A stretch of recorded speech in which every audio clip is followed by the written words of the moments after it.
चलिए आज हम स्टार्ट करते हैं एंथैल्पी एच। जो हमने अभी तक जितने भी लेक्चर में जो पढ़ा है, फर्स्ट लॉ थर्मोडायनामिक में भी पढ़ा है, फिर हमने इंटरनल एनर्जी चेंज भी पढ़ा है। ठीक है, पहले हम डेफिनेशंस को देख लेते हैं, फिर इसके बाद अपन उसको फर्स्ट लॉ थर्मोडायनामिक से बात करते हैं। क्योंकि हमने बात की थी फर्स्ट लॉ थर्मोडायनामिक में तो सारे प्रोसेस हमने देख लिए थे, साइक्लिक देख लिए थे, एडियाबैटिक देख लिए थे, आइसोथर्मल देख लिए थे, इनफैक्ट हमने आइसोकोरिक भी देख लिया था। ठीक है, तो इंटरनल एनर्जी और वहां पर ये बात होगी। तो मैंने कहा था आइसोबेरिक में जब एंथैल्पी समझाऊंगा तब मैं उस चीज को लूंगा। ठीक है, तो यहां पर क्या हो जाएगा, the definition is heat contain of a system, heat contain of a system at constant pressure. यानी कांस्टेंट प्रेशर पे जो भी सिस्टम के अंदर जो हीट है या हीट रिलीज या एब्जॉर्ब जो भी है उसे आप क्या बोलते हैं, एंथैल्पी। ठीक है, तो आप बोलोगे इज नॉन एज एंथैल्पी। क्या बोलते हैं इसको हम, एंथैल्पी। अब आप देखिए जनरली हमने जब लास्ट तक जो भी फर्स्ट लॉ थर्मोडायनामिक पढ़ा था उस चीज को थोड़ा सा मैं रिकॉल करता हूं कि हम मान लीजिए according to first law of thermodynamic, यदि मैं फर्स्ट लॉ ऑफ थर्मोडायनामिक की बात करूं, according to first law thermodynamic, यदि मैं फर्स्ट लॉ थर्मोडायनामिक को फॉलो करता हूं तो we know that delta U is equal to Q plus W. ठीक है, क्यू प्लस डब्ल्यू था, हमने पढ़ा था। यदि मैं आइसोकोरिक सिचुएशन जानूं तो आइसोकोरिक में क्या था, delta V equal to zero, वहां पर क्या हुआ है, वर्डन जीरो, तो आपका जो भी डेल्टा यू था which is equal to Q V. ठीक है, with representation it is for the constant volume, यानी this is not a multiple, it is a subscribe, है ना, मिक्सचर। ठीक है, बिकॉज आपको पता है work done is minus P delta V, delta V zero, तो वर्डन क्या हुआ, जीरो। ये हम पढ़ चुके हैं, अब इसमें मैं ज्यादा इसमें बात नहीं करूंगा। ठीक है, अब मान लीजिए ये कौन सी कंडीशन थी, दिस इज एट का आइसोकोरिक। नो डाउट हमने जब फर्स्ट लॉ ऑफ थर्मोडायनामिक पढ़ा था तो आइसोथर्मल भी देखा था और हमने एडियाबैटिक भी देखा था। ठीक है, मैं सिर्फ अभी इस स्टेज पे आइसोकोरिक की बात कर रहा हूं, बट आप देखेंगे इन जनरल जो भी केमिकल प्रोसेस होती है वो ओपन वेसल्स में होती है, और मैं ऑलरेडी बात कर चुका हूं कि the reaction occur in open vessel वो क्या होती है, this is known as constant pressure यानी आइसोबेरिक होती है। ठीक है, ये चीज अपन पढ़ चुके हैं। यानी मान लीजिए यहां पर मुझे कोई डेफिनेशन लिखनी है, डेल्टा यू की डेफिनेशन लिखनी है, तो I can write this definition कि change in internal energy, change in internal energy is equal to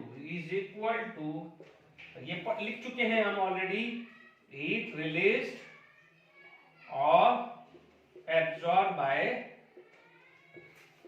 system. ये हम फर्स्ट लॉ थर्मोडायनामिक के समय पढ़ चुके हैं। ठीक है, तो ये वापस एक बार डेफिनेशन लिख दी है हमने, हीट रिलीज और एब्जॉर्ब बाय द सिस्टम।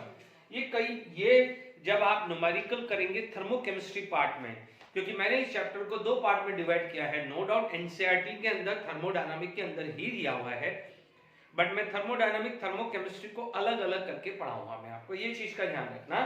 तो थर्मोकेमिस्ट्री या अभी हम बात करेंगे एंथैल्पी रिलेटेड न्यूमेरिकल्स, तो वहां पर एक खास का ध्यान रखना है कि जैसे लिखता है कि हीट एट कांस्टेंट वॉल्यूम, तो आपके दिमाग में डेल्टा यू आना चाहिए, और हीट एट कांस्टेंट प्रेशर आएगा तो आपके दिमाग में डेल्टा एच आना चाहिए, ये ध्यान रखिएगा। तो ये चीज तो हम ऑलरेडी प्रूव कर चुके थे। Is it clear to all of you? Okay, अब आप देखिए आगे हम बात करें तो देखिए ये फर्स्ट लॉ थर्मोडायनामिक को लेके चले, यदि मैं इसी चीज को कांस्टेंट, देखिए यहां पर मैं मान लीजिए मैं लेता हूं eight constant pressure, eight constant pressure लेता हूं, इस सिचुएशंस को मैं लेता हूं आइसोबेरिक, इस सिचुएशन को क्या बोल सकता हूं, आइसोबेरिक प्रोसेस। तो अब आप देखिए यही क्या होगा according to first law of thermodynamic. ठीक है, ये क्या होगा, डेल्टा यू ऐसा कैसा होगा, जो ये क्यू था ये क्यूपी बन जाएगा, और आपका वर्डन है, ठीक है, वर्डन को मैं -p डेल्टा v लिख देता हूं, ठीक है, वर्डन -p डेल्टा v लिख दिया है ना। अभी मैं इसमें चेंज कर रहा हूं, देखिए ये आ जाएगा u2 u1 is equal to qp p, देखिए ये कांस्टेंट एक्सटर्नल प्रेशर है p, ये आ जाएगा v2 v1, ठीक है। इट इंप्लाई दैट, अब आप देखो यहां पर क्या होगा, qp आया। अब चीजों को समझ लीजिए, ये u2 है, ठीक है, यहां से माइनस मैंने बात करी तो ये क्या हो जाएगा, प्लस p v2 हो जाएगा, इसको ब्रैकेट में क्लोज कर दिया, ठीक है, माइनस, ठीक है, u1 का साइन ले लिया है, ये माइनस माइनस क्या हो जाएगा, प्लस, और उधर चला जाएगा तो वापस माइनस बन जाएगा, बट क्योंकि माइनस साइन ऑलरेडी लिया हुआ है तो मैंने ये कर दिया है। तो आराम से देख लीजिए कि मैंने इसको रखा, ये सारे के सारे टर्म को मैंने यहां लिख दिया है। अब आप देखिए यहां पर ये क्या है, this is known as internal energy plus some this, क्योंकि p कांस्टेंट है, इसका मतलब यहां पर क्या होगा कि एक कोई और एनर्जी है इसमें, क्योंकि आपने ये भी पढ़ा हुआ है कि pv वर्क है, pv वर्क है ना, pv वर्क है, तो इसका मतलब क्या है, ये भी सर्टेन अमाउंट की एनर्जी है, यानी इंटरनल एनर्जी में सर्टेन अमाउंट की एनर्जी आ गई है, इंटरनल एनर्जी में सर्टेन अमाउंट की एनर्जी आप में आ गई है। तो यहां पर फिर ये एक नई फॉर्म एनर्जी आई, इसको बोल दिया गया एंथैल्पी। तो इसका नाम ये H2 आ गया क्योंकि सेकंड है, और ये H1 आ गया and QP, and H2 H1 को क्या ले लिया है, delta H। Is it clear to all of you? तो डेल्टा H आ गया है। अब आप देखो जो एंथैल्पी है वो क्या बन जाएगा, U प्लस PV, एंथैल्पी क्या बन जाएगा, U plus PV। Is it clear? तो आप क्या बोल सकते हो, definition of enthalpy, this is enthalpy change, make sure this is enthalpy change and this is enthalpy. तो ये क्या हो जाएगा, आप ये बोल सकते हैं, देखिए यहां पर आप बोलोगे एंथैल्पी चेंज, क्या लिखोगे, enthalpy change is equal to heat release, ठीक है, it is equal to heat release और absorb by system but at constant pressure, ठीक है, ये भी हो गया है। तो एक चीज तो ये रिलेशंस आपके पास आ गया है, एक अभी थोड़ी देर पहले delta U is equal to QV, यानी आप बोल सकते हैं आपके पास अभी तक दो चीज आ गई है, एक मिला था delta U is equal to QV, तो अब आज क्या मिला है, delta H equal to QP, ठीक है, ये बहुत इंपॉर्टेंट है, कहीं भी लिख दीजिएगा। अब आप देखो ये जो चीज है this is known as enthalpy, इसकी नई डेफिनेशंस क्या होगी, enthalpy is equal to sum of internal energy and PV work, या पीवी लिख सकते हैं, sum of internal energy and PV लिख सकते हो, ठीक है, पीवी वर्क या पीवी लिख सकते हो। Is it clear to all of you? यहां तक आपको समझ में आ गया है कि what is enthalpy, this is the new terminology या heat content of a system at constant pressure. I hope यहां पर फिजिकल प्रोसेस के अंदर क्लियर हो गया है।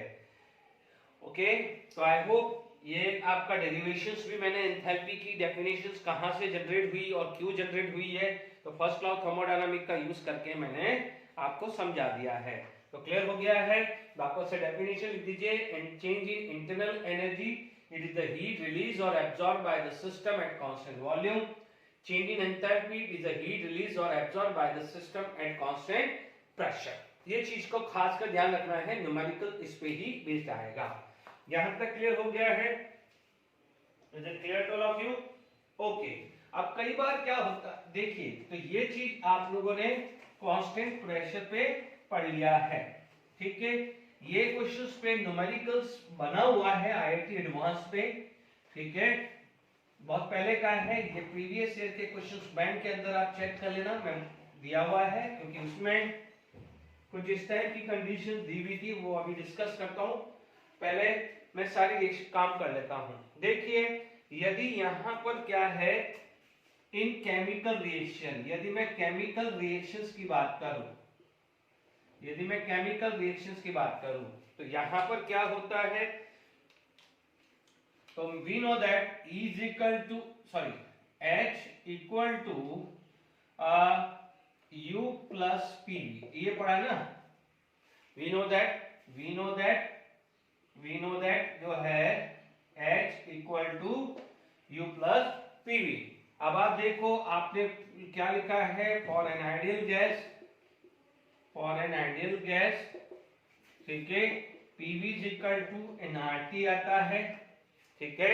तो आप यहां पर क्या लिखेंगे, सपोज ये डेल्टा H है तो डेल्टा U है, तो ये डेल्टा PV हो सकता है। For an ideal gas PV is equal to nRT, तो आप बोलोगे delta H delta U plus delta nRT आएगा, ठीक है। देखिए कोई भी हीट कंटेन होता है, जो भी हीट आप मेजर करते हैं तो वो एक पर्टिकुलर टेम्परेचर पे मेजर होता है। किस पे मेजर होगा, पर्टिकुलर टेम्परेचर पे।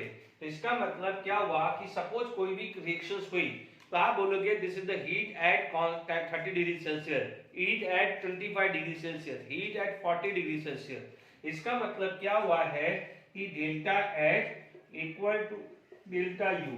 अब आप देखो ये कांस्टेंट, ये कांस्टेंट, तो वेरिएबल कौन हुआ है, मोल। वेरिएबल क्या हुआ है, मोल हुआ है। बट ध्यान दीजिएगा कई बार यहाँ पर स्मॉल सा g लिख देते हैं, स्मॉल g लिख दे, नहीं भी लिखेगा तो डेल्टा nRT लिख दीजिएगा, ठीक है। मैं नहीं लिख रहा हूँ, कंफ्यूजन आ जाएगा, ठीक है। तो डेल्टा n आएगा, ठीक है। तो ये जो डेल्टा n होता है, ठीक है, इसे क्या बोलते हैं, number of moles of gaseous product, number of moles of gaseous product minus number of moles of gaseous reactant, ठीक है। ये खास का ध्यान रखना है, number of moles of gases product minus number of moles of gases reactant, ये बहुत बहुत इंपॉर्टेंट है, ठीक है। ये भी मैंने आपको समझा दिया है, ठीक है। खास का ध्यान रखना, डेल्टा n कभी भी भूल जाओ तो PV equal to nRT applicable सिर्फ गैस के लिए होता है। तो ये चीज, ये वाला फॉर्मूला भी इंपॉर्टेंट आ गया। पहला फॉर्मूला आप ऑलरेडी पढ़ चुके हैं, delta H equal to delta U plus P delta V, पढ़ा हुआ है, ठीक है।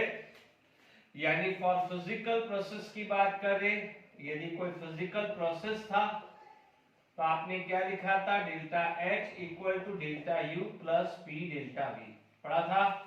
और फॉर केमिकल रिएक्शन, यदि मैं कोई केमिकल रिएक्शंस की बात कर रहा हूं तो मेरा क्या आ जाएगा, delta H equal to delta U plus delta nRT। Is it clear.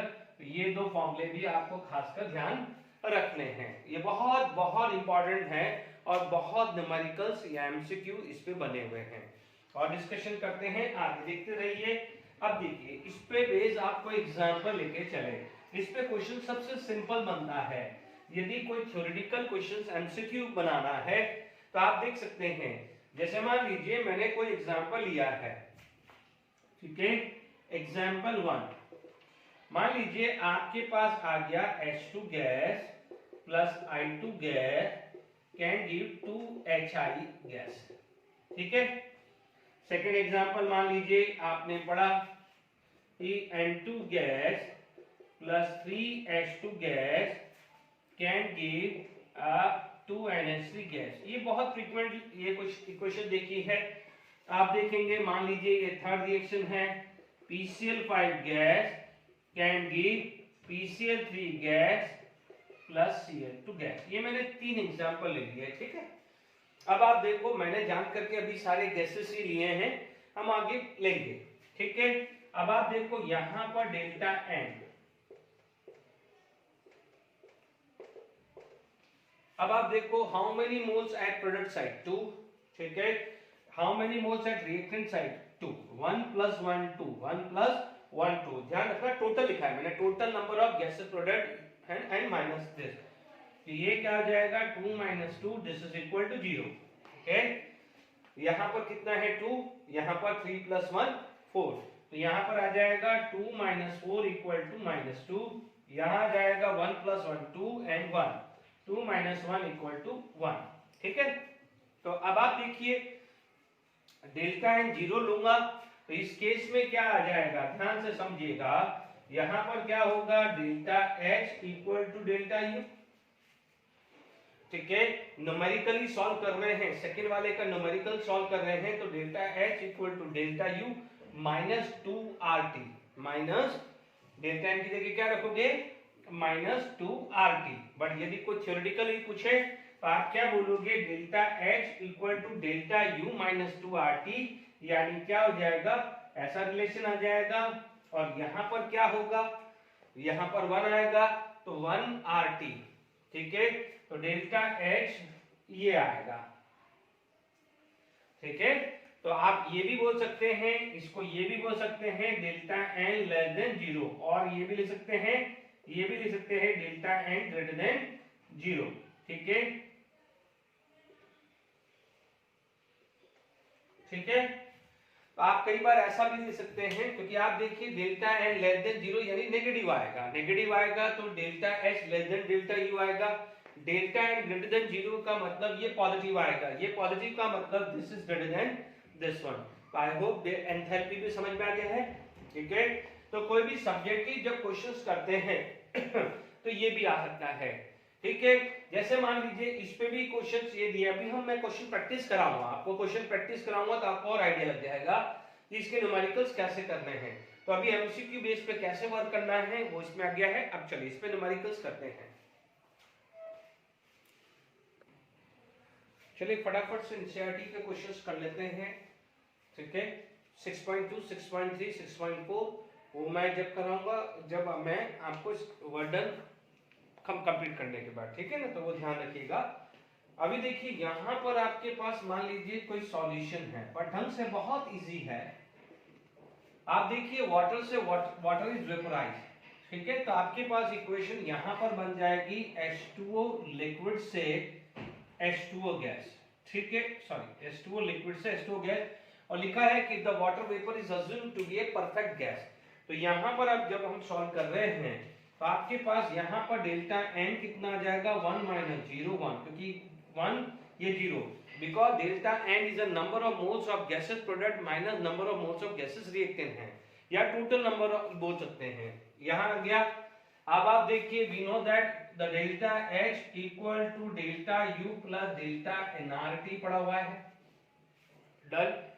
अब डेल्टा एच की यूनिट, डेल्टा एच आपको कितना दिया हुआ है 41 किलो जूल। ध्यान दीजिएगा यूनिट का खासकर ध्यान रखना है, delta U have to find out delta n 1। अब मैटर करता है आर। अभी तक इस न्यूमेरिकल से पहले तक, इस न्यूमेरिकल के पहले तक आपने आर, इनफैक्ट आपने लास्ट लेक्चर तक भी आर आपने 0.0821 लिया है। ठीक है, कुछ क्वेश्चन में आइडियल गैस पे पीवी = एनआरटी पे वॉल्यूम भी निकाली है, तो आर 0.0821 यदि बार है तो लिया है। बट अब आप देखिए ये एनर्जी इक्वेशंस आ चुकी है, तो ध्यान दीजिएगा जब एनर्जी इक्वेशंस है तो आर की वैल्यू जो आपको लेनी है वो आएगी 8.314 जूल पर मोल पर केल्विन, या मान लीजिए 1.987 कैलोरी पर मोल पर केल्विन चाहिए। ठीक है, ये आपको लेना पड़ेगा। ठीक है, अब आप देखिए यहां पर 41 ये है जूल, तो आप जूल है तो आप यही ले पाएंगे। ठीक है, जूल है तो यहां ले पाएंगे, बट बी केयरफुल, ये किलो जूल है और ये जूल है, तो आप देखेंगे यहां 8.314 डिवाइडेड बाय 1000 इसलिए क्या है कि जूल को मैं किलो जूल में कन्वर्ट करूं। टेम्परेचर 100 डिग्री सेल्सियस है, तो 100 प्लस 273, तो आपका क्या हो जाएगा, ये 373 आ जाएगा। Is it clear to all of you? Okay, अब आप देखिए डेल्टा यू आपके पास 8.314 इंटू 373 डिवाइडेड बाई 1000, ये वैल्यू आ रही 3.10, अप्रोक्सीमेट 3.10, तो delta U is equal to 41 minus 3.10 0.01 लिख देता हूं, ठीक है, -41 कर देता हूं, तो ये आ जाएगा, it imply that delta U is equal to 37.898 kilo joule per mole, ठीक है। ये ध्यान दीजिएगा, बिल्कुल सिंपल न्यूमेरिकल्स है, ठीक है। अब आप देखिए नेक्स्ट न्यूमेरिकल्स का सॉल्यूशंस आप बात करें, यहां पर H2O लिक्विड से H2O सॉलिड बना है, तो यहां पर डेल्टा एन 0 आएगा। क्यों आएगा? क्योंकि ना तो यहां गैस है ना ये गैस है। इसका मतलब आपके पास जब भी यदि सारे कंपोनेंट सॉलिड है या लिक्विड है, या इन शॉर्ट बोले कि एक भी कंपोनेंट आइदर रिएक्टेंट साइड या प्रोडक्ट साइड गैस नहीं है, तो उस केस में डेल्टा एन क्या आएगा? 0, because this is applicable only for the gas. पे ऑलरेडी क्लियर था, यहाँ गैस था इसलिए 1 - 0 दिया, यहाँ कहीं भी गैस नहीं है। तो अब आप देखिए we can apply this question, यानी यहाँ डेल्टा एन 0 आ जाएगा, तो यहाँ पर आ जाएगा डेल्टा एच की value delta U. It imply that delta U in this case equal to 41 kilo joule per mole Y. तो आई होप आपको किस तरह से delta H equal to delta U plus delta nRT use करना है वो आपको इस न्यूमेरिकल से क्लियर हो गया है, ठीक है। आगे और न्यूमेरिकल्स करते हैं। चलिए फटाफट से क्वेश्चंस करते हैं। The heat of A reaction for C10H8 solid 12 O2 gas give 10 CO2 gas plus 4 H2O liquid, okay, at a constant volume is -1 to 28.2 kilocalorie at 25 degrees Celsius. Calculate the heat of reaction at constant pressure. ध्यान दीजिएगा, ये है constant volume, ये निकालना है constant pressure. तो make sure delta U is equal to QV और delta H equal to QP। ये अभी थोड़ी देर पहले प्रूव किया है, डन। तो delta U is equal to QV and delta H equal to QP, ठीक है। सॉल्यूशंस आप देख ले, तो आपके पास सॉल्यूशन में क्या होगा? Delta H equal to delta U plus delta nRT, okay. अब आप देख लीजिए what is the value of delta N। Delta N मैं निकालता हूं, ठीक है। This is gas but this is liquid, this is liquid. तो गैस का कितना है मेरा 10, तो मैंने यहां लिख दिया है 10, यहां 12 है क्योंकि ये सॉलिड है। तो ध्यान दीजिए मैं -2 मैंने सिर्फ गैस का लिया है, सॉलिड लिक्विड का 0 कंसीडर किया है, because PV is equal to nRT is not applicable for solid and liquid. ध्यान दीजिएगा -2 आ गया है। अब आप देखिए यहां पर आपको गिवन क्या है? What is the given? Given delta U is equal to -1 to 28.2 kilo calorie. Is it clear to all of you? अब आप देखिए यहां पर गिवन ये है delta H, you have to find out delta U -1 to 28.2। ध्यान दीजिएगा minus sign कब होता है, प्लस साइन कब होता है? माइनस साइन कब आता है? जब हीट रिलीज होती है, ठीक है, और प्लस साइन कब आता है? जब हीट एब्जॉर्ब होती है, ओके। अब देखिए यहां पर कितना आ जाएगा, ये प्लस रखा, डेल्टा एन की वैल्यू मैंने -2, या तो R 1.987 ले लीजिए, 1.987 ले लीजिए, या फास्ट कैलकुलेशंस करनी है तो 1.987 की जगह 2 भी ले लीजिए, तो फटाफट से कैलकुलेशन हो जाएगी। क्योंकि 1.987 चलो मैं कैलकुलेटर या मैं कैसे भी यूज कर सकता हूं, बट जब आप एग्जाम में होगा तो आप 2 ले सकते हैं। बट ध्यान दीजिएगा यूनिट क्या है? किलो कैलोरी, ठीक है, थोड़ा केयरफुल रहिएगा। दिस इज कैलोरी, तो आपको डिवाइडेड बाय 1000 करना पड़ेगा to convert the calorie into kilo calorie, ठीक है। Temperature is 25 degree Celsius, convert in terms of Kelvin. तो मैंने क्या करा, 25 डिग्री सेल्सियस को केल्विन में कन्वर्ट कर दिया है। चलिए यहां पर 2 into 1.987 into 298 डिवाइडेड बाय 1000, ये आ रहा है 1.184।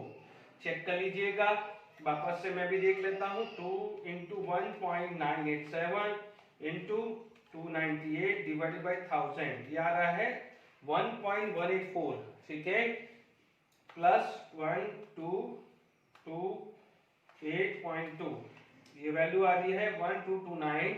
यानी यहां पर आप देखोगे डेल्टा एच की वैल्यू माइनस 129.38 क्या है किलो कैलोरी। तो क्या आएगा, ये वैल्यू आएगी। Is it clear to all of you? बिल्कुल सिंपल है। तो ये वाले क्वेश्चंस में डेल्टा यू देके डेल्टा एच निकाला है। अब मैं क्वेश्चन ले रहा हूं डेल्टा एच गिवन है और डेल्टा यू फाइंड आउट करना है। Is it clear? सिंपल सा है, लगा दीजिए delta H equal to delta U plus delta NRT.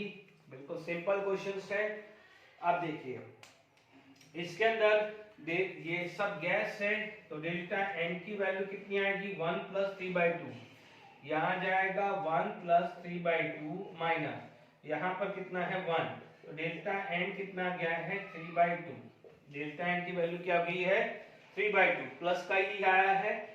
अब आप देखो डेल्टा एच की वैल्यू है 11.04। Given delta H is 11.04 kilo calorie. ये बहुत इंपॉर्टेंट है, ठीक है। Delta U we have to find out, delta n 3/2, R 1.987। मैं कैलकुलेटर है इसलिए मैं आर 1.987, बट मेरी पर्सनल एडवाइस है आप 2 लेके चलिए, ठीक है।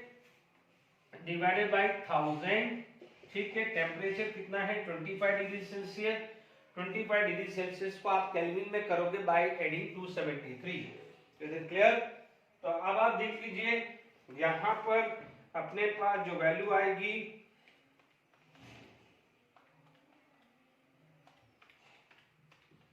ठीक है,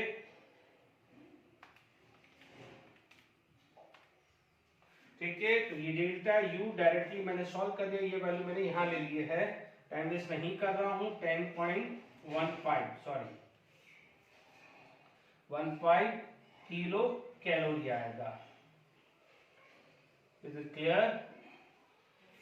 तो 10.15 किलो कैलोरी आएगा, ठीक है। आगे और क्वेश्चंस करते हैं। आई होप बिल्कुल सिंपल न्यूमेरिकल से ज्यादा टेंशन वाली बात नहीं है। आगे बढ़ते हैं।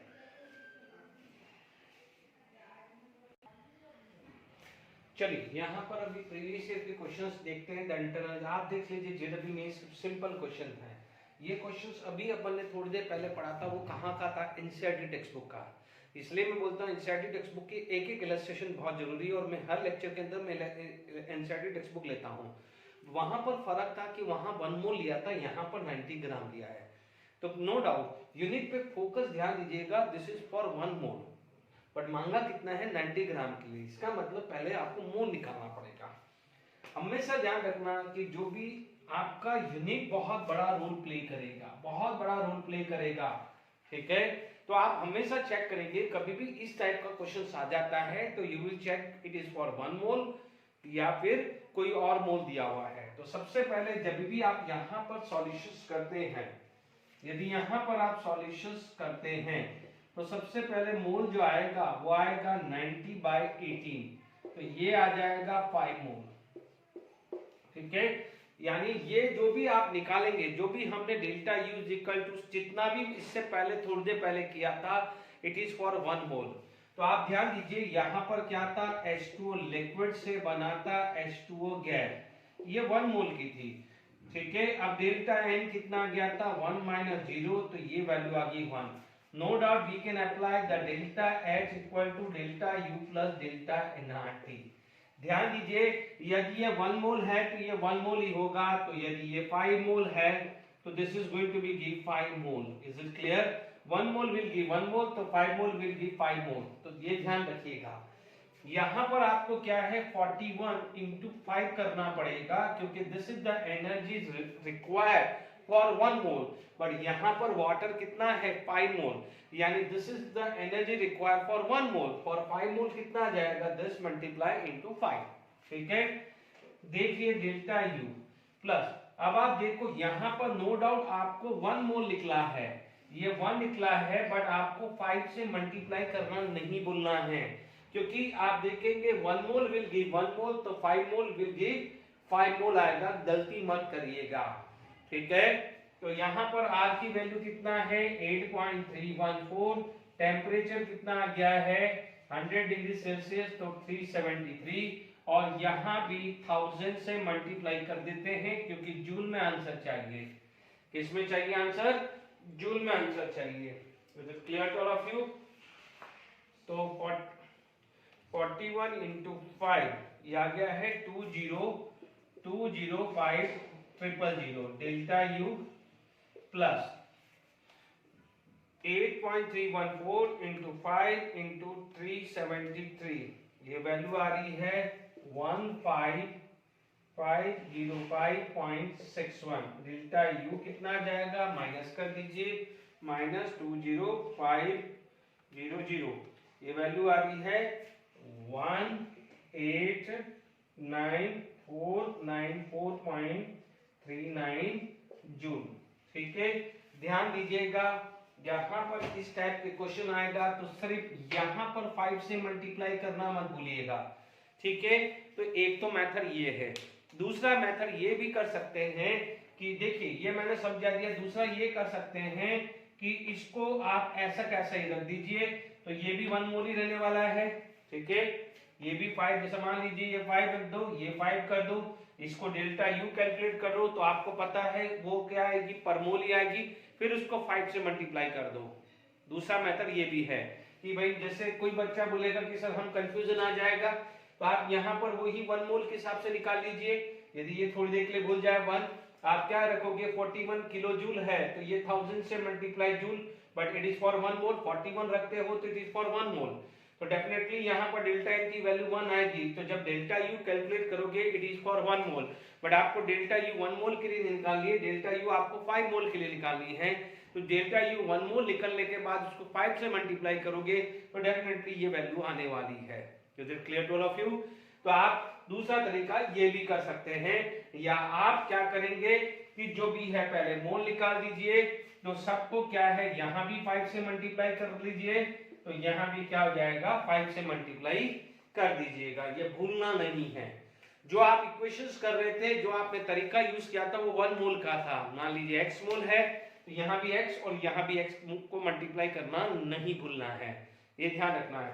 कई बच्चे क्या करेंगे, यहाँ तो कर देते हैं, यहाँ भूल जाते हैं। अरे भाई बच्चों, आप ये वाला पार्ट भी तो यहाँ से ही आ रहा है।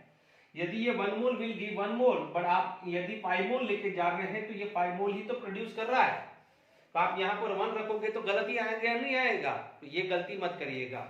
ठीक है, the heat of combustion of ethanol. Ethanol आपको पता है it is the liquid. Ethanol का फॉर्मूला आता है C2H5OH liquid, O2 gas are going to be give CO2 gas and H2O liquid.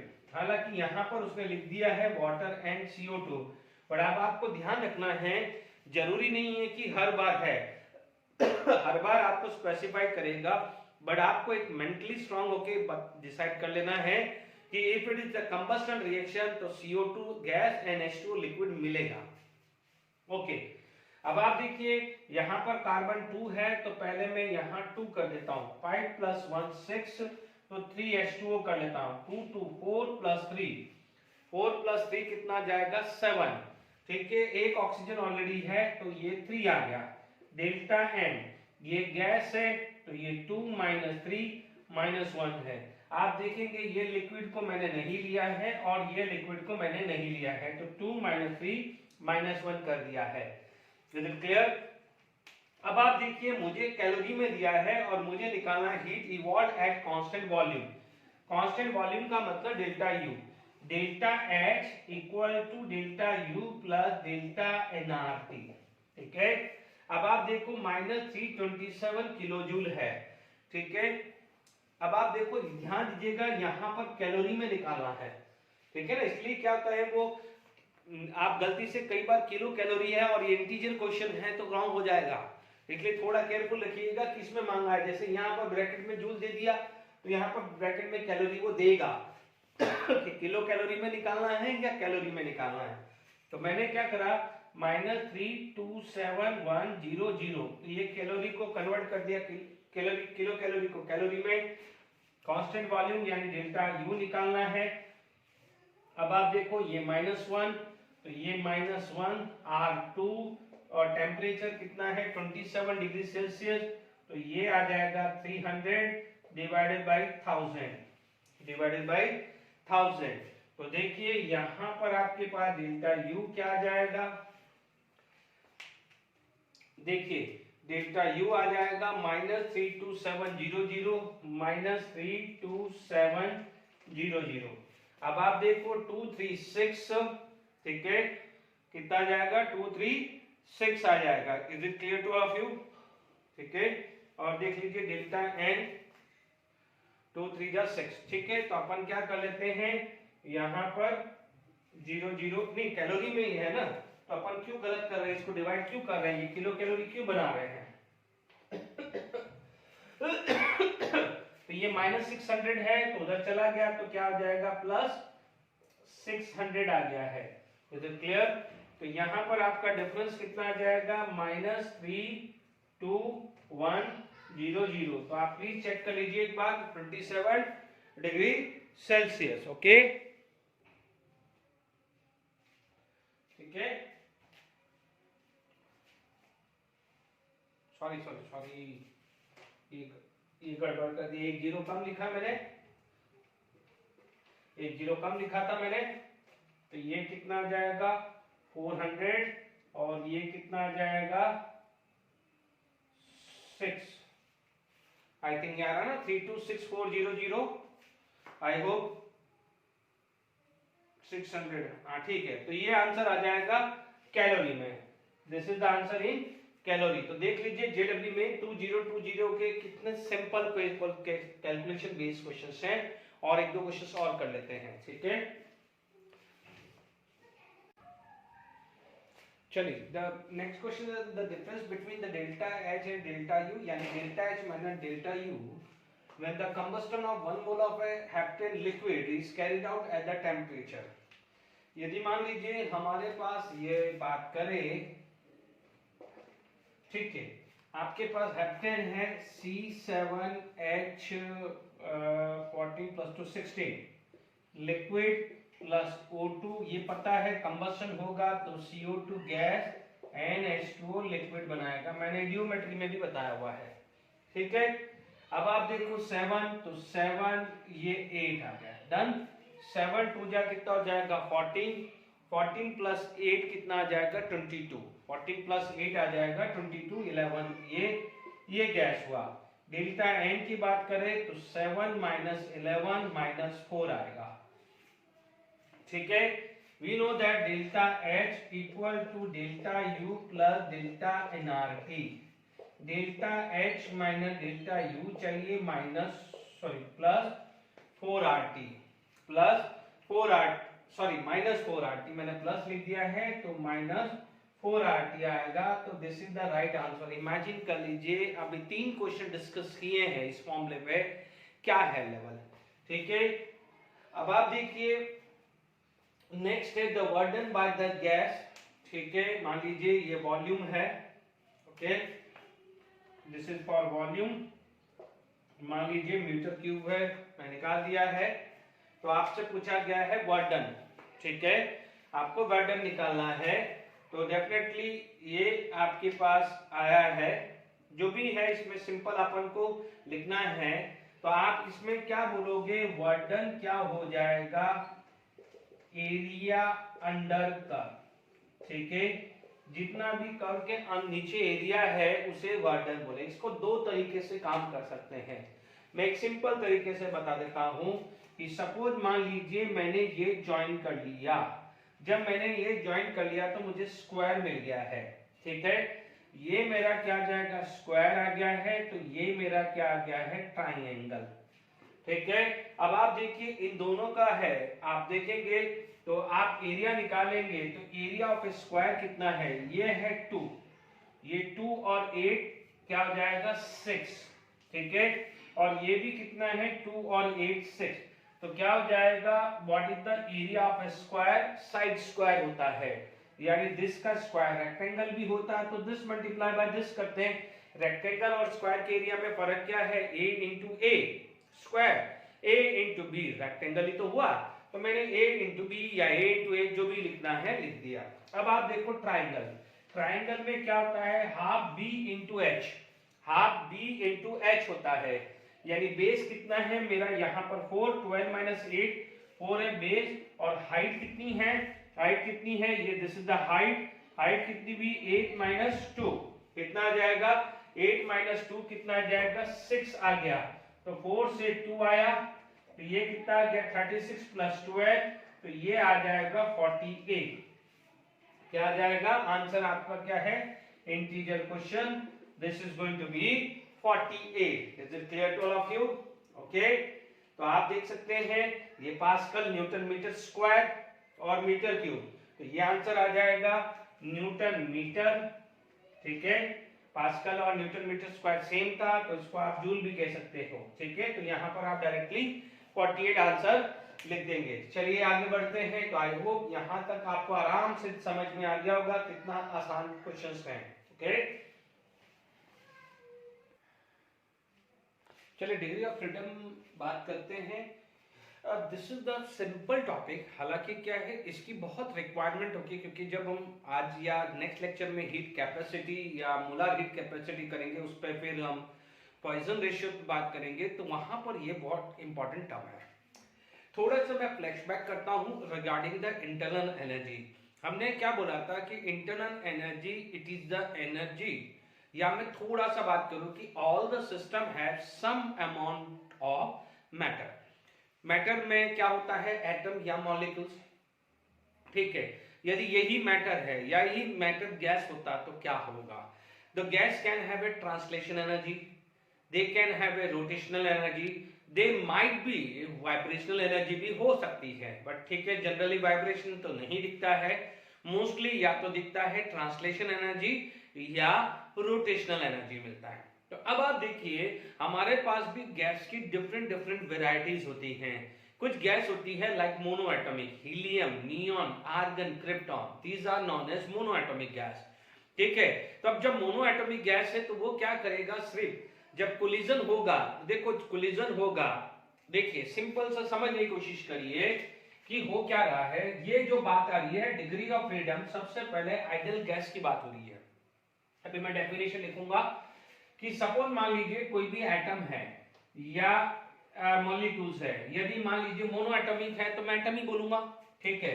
अब आप मान लीजिए ये दोनों एक दूसरे को अप्रोच कर रहे हैं और मान लीजिए इनके बीच में कोलिजन हुआ, और कोलिजन हुआ है तो अब आप देखिए क्या करेगा, इसकी कुछ ना कुछ एनर्जी होगी, इसकी कुछ ना कुछ एनर्जी होगी, डेफिनेटली या जैसे ये कोलिजन होगा तो ये एनर्जी इसको कुछ दे देगा या ये इसको कुछ एनर्जी दे देगा, यानी this is known as exchange of energy during the collision, exchange of energy during the collision. तो क्या होगा कि जैसे ये कोलिजन होगा तो हो सकता है कि यहाँ पर जो एनर्जी है, जो यहाँ पर एनर्जी है वो एनर्जी यहाँ पर डिफरेंट भी हो सकती है। तो क्या बोलेंगे, तो वो चीज आप मेजर करेंगे तो वो टर्मिनोलॉजी जो आ जाएगी which is consider as a degree of freedom, ठीक है। तो क्या बोलेंगे, इट इज द मोड ऑफ molecules of an ideal gas to exchange energy, या it is a total mode लिख सकते हैं, टोटल मोड लिख दे तो सबसे बढ़िया है। It is the total mode of a molecules of an ideal gas to exchange energy, या एनर्जीज लिख सकते हैं, या एनर्जी लिख दें, या energy during collision, during collision, ठीक है।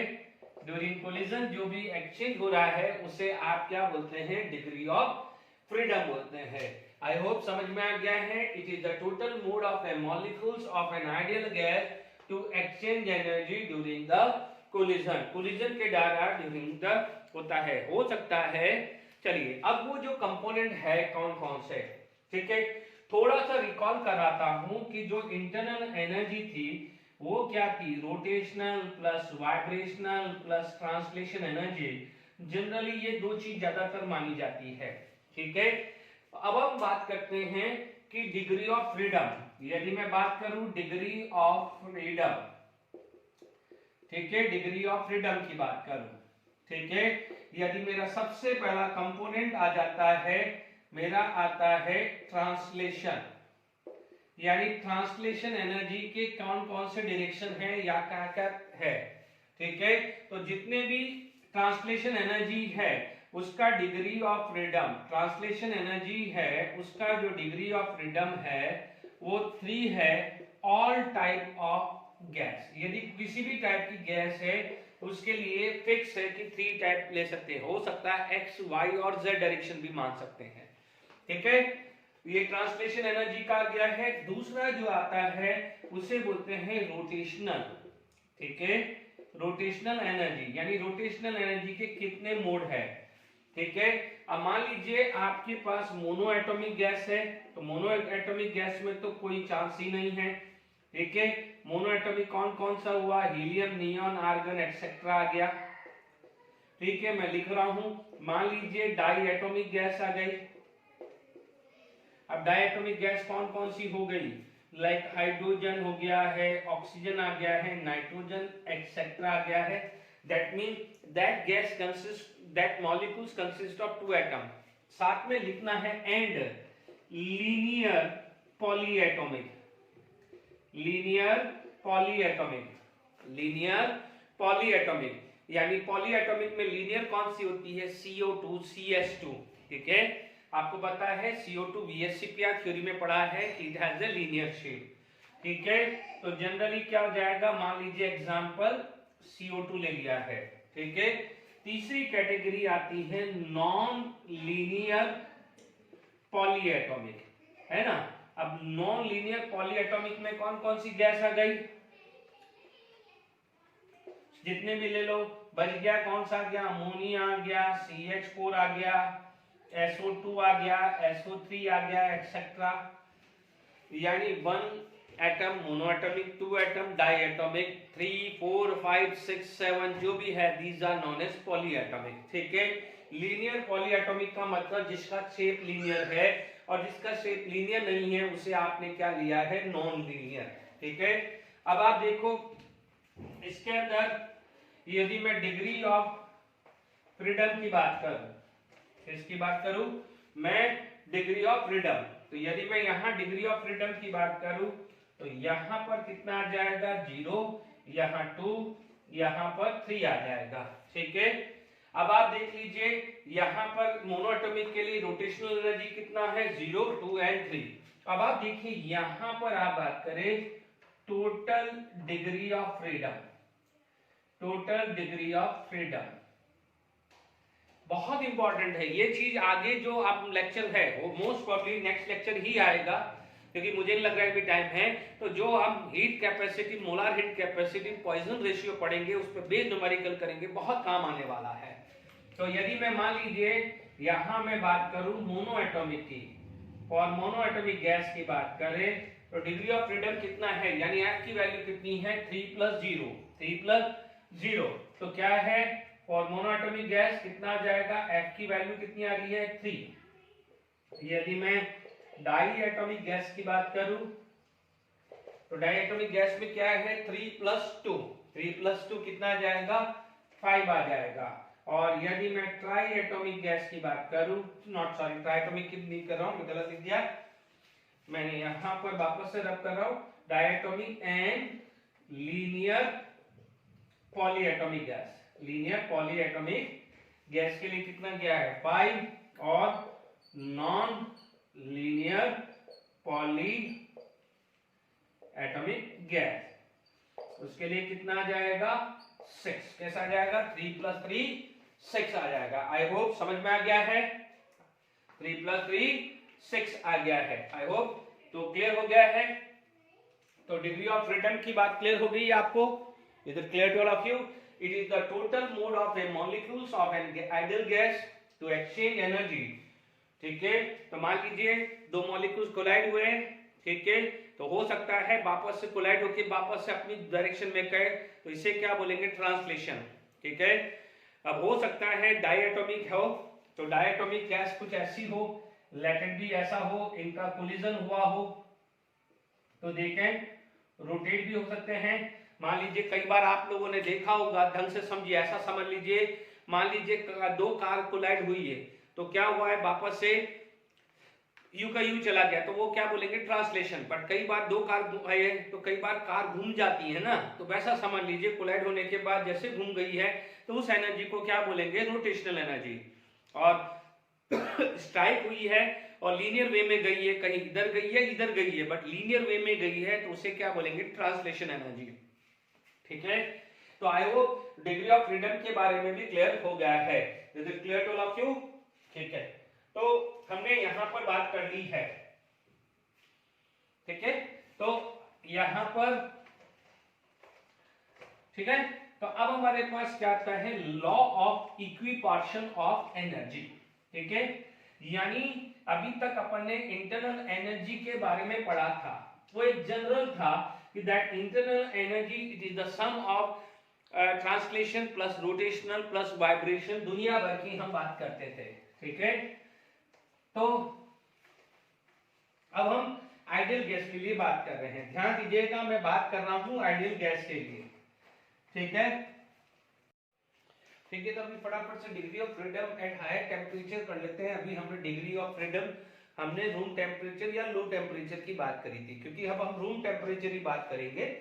अच्छा, अभी आप देखेंगे कि हमारे पास किसी भी गैसेस मॉलिक्यूल्स के तीन कंपोनेंट होते हैं। पहला जो कंपोनेंट होता है due to translational energy, second component होता है due to the rotational energy, और तीसरा जो कंपोनेंट होता है वाइब्रेशनल। क्योंकि हमने इससे पहले वाइब्रेशनल को जीरो लिया था, क्योंकि हाई टेम्परेचर पे क्या होता है वाइब्रेशनल स्टार्ट हो जाता है। ठीक है, अभी हमारे पास यहाँ पर एक चीज देखेंगे, तो मान लीजिए यहाँ पर एफ टी ले लिया शॉर्ट फॉर्म, इसको एफ आर ले लिया, इसका शॉर्ट फॉर्म एफ मी ले लिया, और इन दोनों का जो टोटल है वो एफ ले लिया है। ठीक है, तो आप ये चीज का खासकर ध्यान दीजिएगा। ओके, यहाँ पर जो एफ आर आएगा, क्योंकि जैसे ही यहाँ पर हायर टेम्परेचर आएगा तो वाइब्रेशनल कंपोनेंट स्टार्ट हो जाएगा। यदि आपको डिग्री ऑफ फ्रीडम यानी एफ बी यानी degree of freedom for translation component, for rotational component and for vibrational component, यदि वाइब्रेशनल कंपोनेंट निकालना है तो 3n minus F T minus F R आएगा। ठीक है, मैंने इसलिए इसको अलग से लिया है। अभी इससे पहले मैंने सिर्फ आपको लो टेम्परेचर पे या रूम टेम्परेचर पे बात की थी। ठीक है, एन क्या होता है, इसको आप एटोमिसिटी बोल सकते हैं, या इसको नहीं भी पता चले तो number of atom in A molecules भी बोल सकते हैं। ठीक है, ध्यान दीजिएगा, ये फॉर्मूला जो है ये हमारे को बहुत अच्छे से यूज करना है, क्योंकि नेक्स्ट लेक्चर के अंदर हीट कैपेसिटी में जो पढ़ाऊंगा वहां पर इंटरनल एनर्जी सीपी सीवी बात करूंगा, तो ये सारे रोल आने वाले हैं। तो आई होप यहां तक क्लियर हो गया है। ठीक है, अब मान लीजिए कोई भी कैलकुलेशंस करना है। ठीक है, अभी मान लीजिए पहला केस मैंने लिया था। ठीक है, सबसे पहला केस आपके पास आ जाता है मोनो एटॉमिक। यदि मान लीजिए मोनो एटॉमिक गैस की बात करें, एग्जाम्पल मान लीजिए मैंने हीलियम, नियॉन ले लिया एक्सेट्रा। ठीक है, इसके लिए Ft की वैल्यू 3 थी, क्योंकि आप देखेंगे ट्रांसलेशन में x, y और z डायरेक्शन जाएगा, x, y और z डायरेक्शन जाएगा, और Fr की वैल्यू क्या थी 0, क्योंकि वहां पर आप देखेंगे एक एटम है, तो एक एटम के में सेंटर ऑफ मास नहीं बन पाएगा कि जिसके अराउंड वो रोटेट कर पाए।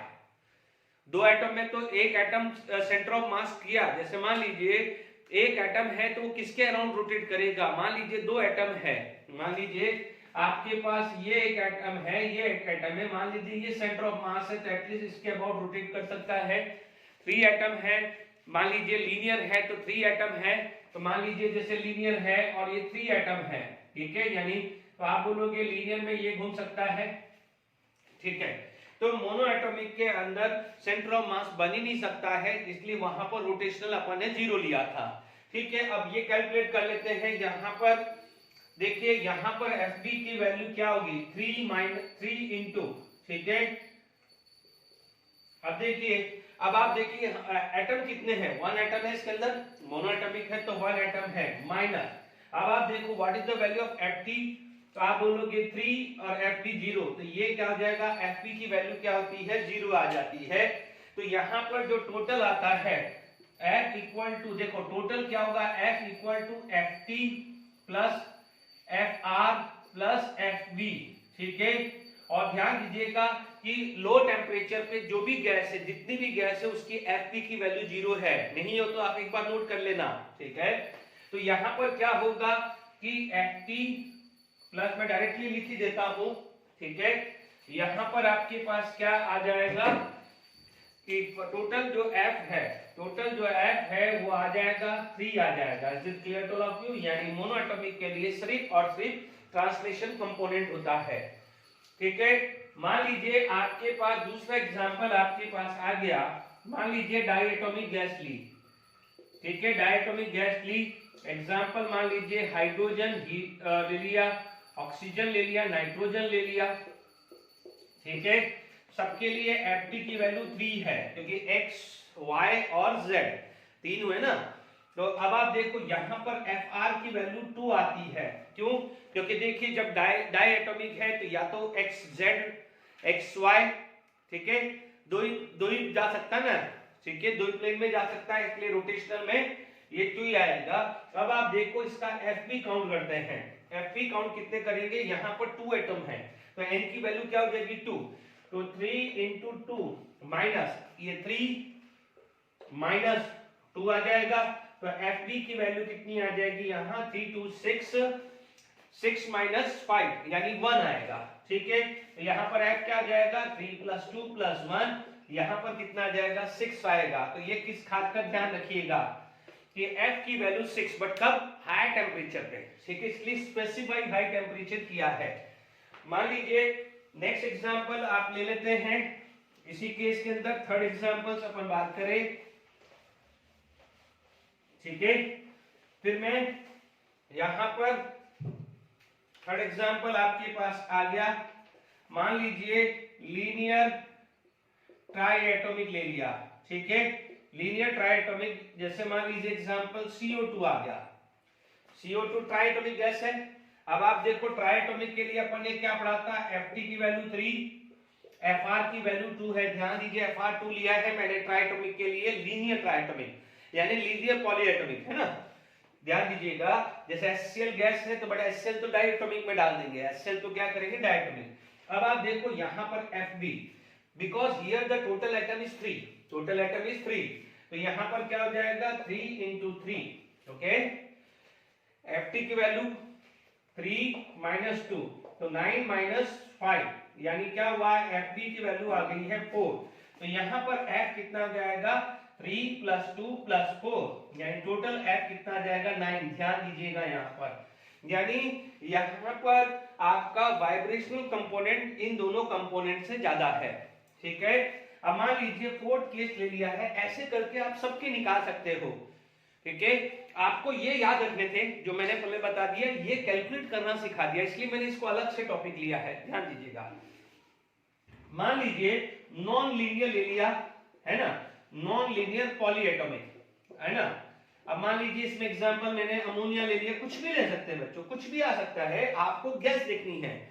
आप देखेंगे ये दोनों सबके लिए सेम है। जैसे मान लीजिए FT की वैल्यू 3, कोई भी गैस हो ले लिया, FR की वैल्यू क्या होगी 0 for monoatomic, 2 for di and linear polyatomic, and 3 for any other जो भी है अदर पॉलीएटॉमिक। तो अब आप देखो ये आ गया है, यहां पर अपन बात करें, ठीक है, यहां पर अपन बात करें तो ये क्या हो गया है F9, ये 9 आ गया है। चल अब देखिए यहां पर FT की वैल्यू 3 है, वो तो सब में ही आया। आप FR की वैल्यू यहां पर 3 लेंगे क्योंकि ये क्या है पॉलीएटॉमिक नॉन लीनियर है, ठीक है। अब FB चेक करना पड़ेगा, यहां पर 4 है, हाउ मेनी एंड 4, तो यहां पर 3 into 4 minus 3 minus 3 FT 3 NR 3, ठीक है। तो 12 minus 3 3 6, तो ये 6 आ गया है। आई होप सही नहीं, हाँ 3 into 4 12, 12 minus 6 कितना जाएगा 6। तो इस तरह से आप ये कैलकुलेट कर सकते हैं। यहां पर F कितना आ जाएगा 3 plus 6 it is equal to 12 आ जाएगा। आई होप यहां तक समझ में आ गया है। ठीक है, 3 + 3 + 6 12, ये आपको कैलकुलेट करना पड़ेगा क्योंकि ये वाला आपको याद नहीं रखना है, गलती मत करना, ठीक है ना। ये दोनों आपको वैल्यू याद रखनी है जो मैंने अलग से ले ली है, क्योंकि अमोनिया है, कल को SO2 दे दे, सल्फर डाइऑक्साइड दे दे, तो यहाँ पर मान लो SO2 है तो SO2 की शेप होती है बेंट है, तो आप क्या बोलोगे, SO2 में होते हैं 3 एटम, तो 3 - 3, ठीक है, ये 3 आएगा और ये 3 आएगा, SO2 में तो ये सेम आएगा, कल को CH4 गैस आ जाए तो CH4 में क्या हो जाएगा 5, तो ये तो दोनों CH4 में ये दोनों तो सेम होंगे, तो 3 - 5, ठीक है, -3 एंड -3 ऐसे करके सॉल्व करना है। Is it clear? तो आई होप ये वाला कैसे कैलकुलेट करना है अब आपको समझ में आ गया होगा, बट ध्यान रखना है वो स्पेसिफाई करेगा हाई टेम्परेचर पे, ठीक है। अब हम बात करते हैं लॉ या प्रिंसिपल, जो भी वर्ड यूज करना है आप यूज कर सकते हैं, ठीक है। तो इसको वाइंड अप करते हैं फटाफट से, ठीक है।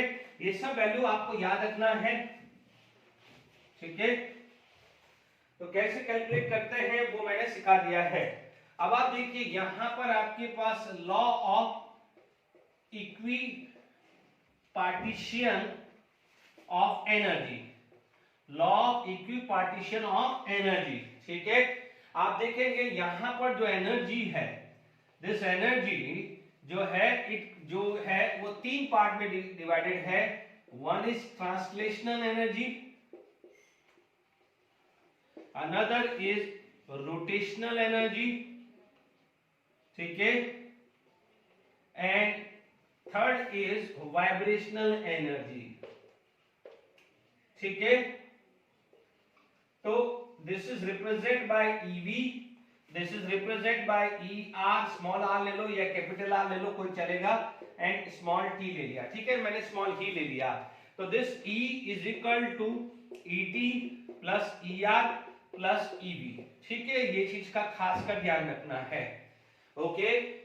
तो आप देखेंगे कई बार सिर्फ ट्रांसलेशन या रोटेशनल या वाइब्रेशनल भी पूछ लेता है, तो यहां पर एक जनरल फॉर्मूला बनेगा, जो जनरल फॉर्मूला जो बनने वाला है, it is equal to energy is equal to 1/2 kT, sorry small t नहीं आएगा, कैपिटल T आएगा, small kt into degree of freedom, ठीक है, डिग्री ऑफ फ्रीडम आ जाएगा, यानी यहां पर आपके पास आ जाएगा energy per molecules is equal to 1/2 kT into F, ठीक है। अभी मैंने ये F टोटल लिया है, यदि ये टोटल, क्योंकि मैं ये टोटल एनर्जी ले रहा हूं तो ये टोटल लिया है। Is it clear to all of you?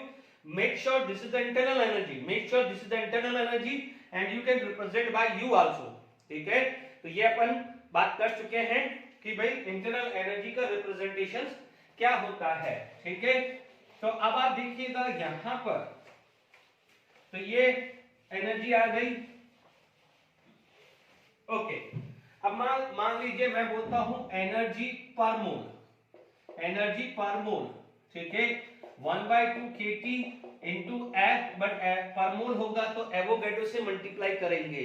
ये हमने काइनेटिक्स थ्योरी में पढ़ा था कि जो K है Boltzmann constant, it is equal to R/Na, ठीक है, where K stand for Boltzmann constant, क्या होगा, बोल्ट्जमैन कांस्टेंट, ठीक है। तो Kna आएगा, यानी Kna की जगह आप क्या रख सकते हो, F/2 RT, तो ये क्या हो जाएगा, एनर्जी पर मोल, एनर्जी पर मोल, ठीक है। इसको आप स्मॉल e से या u से u या e किसी से भी रिप्रेजेंट कर सकते हैं, F/2 RT, और यदि यही डेल्टा u आएगा और delta e is equal to F/2 R delta t आएगा। Make sure this is the formula, ठीक है। तो अभी मैं थोड़ी देर के लिए E से रिप्रेजेंट कर रहा हूं, बट याद रखिएगा। अब आप देखिए यहां पर ये क्लियर हो गया है, ठीक है। अब मान लीजिए आपके पास यही चीज कैलकुलेट करना है F/2 RT, तो अब मैं कोई भी एक केस ले लें, ठीक है। मान लीजिए हमारे पास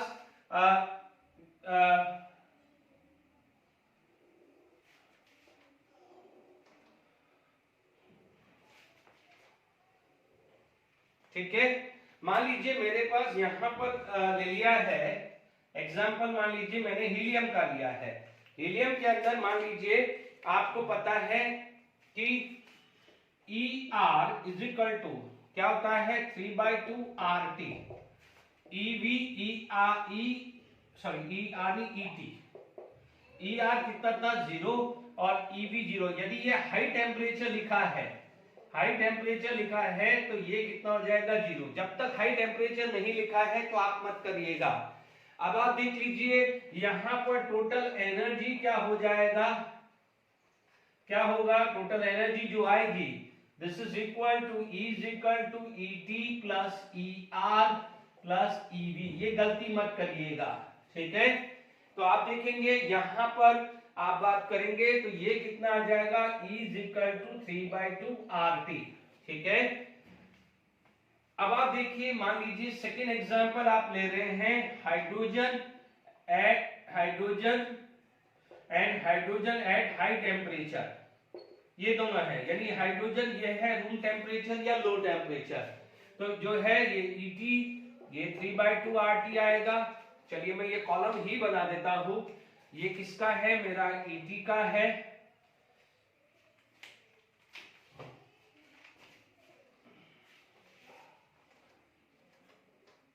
देखिए कॉलम ही बना देता हूं तो आसान हो जाएगा आपके लिए। ओके, कि क्या है कि ये फटाफट से अपन करेंगे क्योंकि आपको ये क्या होगा, नेम ऑफ मॉलिक्यूल्स कोई भी या नेम ऑफ गैस या फॉर्मूला ऑफ दिस, ये आ जाएगा ET यानी ट्रांसलेशन, ये रोटेशनल, ये टोटल, ये और ये टोटल एनर्जी, ठीक है। ये ध्यान रखना, vibrational energy, rotational and translation. आप चाहो तो कंप्लीटली लिख दीजिए, ठीक है। यहां पर भी ये 3/2 RT आ जाएगा। ये कितना था लो टेम्परेचर पे, क्या था ये 2/2 RT, ये भी क्या है 2/2 RT, तो दोनों ही चलने वाला है।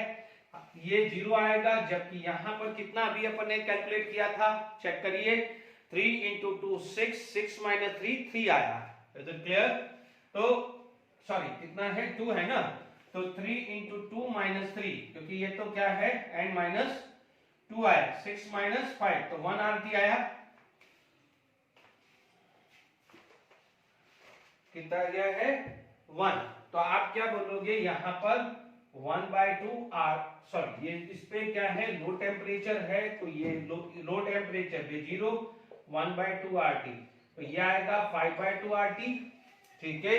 ये क्या हो जाएगा, ये आएगा 6/2 RT या जिसको आप बोल सकते हो 3/2 RT। तो ध्यान दीजिएगा मैंने सारी ही, मान लीजिए थर्ड एग्जांपल मैंने ले लिया है CO2। CO2 क्या होता है लीनियर, तो आप बोलोगे CO2 एट हाई टेम्परेचर, ठीक है। ये तो 3/2 RT सब में ही रहने वाला है, ये लीनियर है तो 2/2 RT आ गया, ये 2/2 RT आ गया, यानी RT ले सकते हो, ठीक है। ये क्या था 0 था, और ये क्या हो जाता है हाई टेम्परेचर पे 4 RT, क्या होता है 4 RT। तो ध्यान दीजिए मैंने F/2 किया है, F/2 किया है, तो ध्यान दीजिएगा ये क्या फॉर्मूला हो जाएगा FT/2 RT, ये फॉर्मूला हो जाएगा FR/2 RT, ये आ जाएगा FB/2 RT, ठीक है। तो वही चीज चल रहा है, तो ये भी कितना हो जाएगा 5/2 RT इन जनरल, और ये 3 + 2 4 9/2 RT आएगा, कब हाई टेम्परेचर पे। मान लीजिए अमोनिया भी देखो, अमोनिया पढ़ाया है तो अमोनिया एट हाई टेम्परेचर, ठीक है। इनमें तो कोई दिक्कत नहीं है, लोअर लो या हाई टेम्परेचर लो। देखिए ये 3/2 RT था, क्यों, क्योंकि ये है non linear polymer, polyatomic, non linear polyatomic, ये तो 0 ही आएगा क्योंकि वाइब्रेशनल तो हाई टेम्परेचर लो टेम्परेचर पे होता नहीं है। ये अभी कैलकुलेट किया है 6/2 RT, ठीक है, जस्ट थोड़ी देर पहले किया है। तो ये कितना आ जाएगा 6/2 RT, जिसको 3 RT बोलते हैं, ठीक है। 3 + 3 and 6 12/2 RT, जिसको 6 RT भी बोलते हैं, ठीक है। तो I hope law of equipartition of energy भी मैंने डिस्कस कर दिया है, ठीक है। आज के लेक्चर के लिए इतना ही, क्योंकि अभी टाइम हो गया है, थोड़ा टाइम भी बढ़ गया है। नेक्स्ट लेक्चर में हीट कैपेसिटी और उसके बारे में बात करें। Till then enjoy, thank you very much.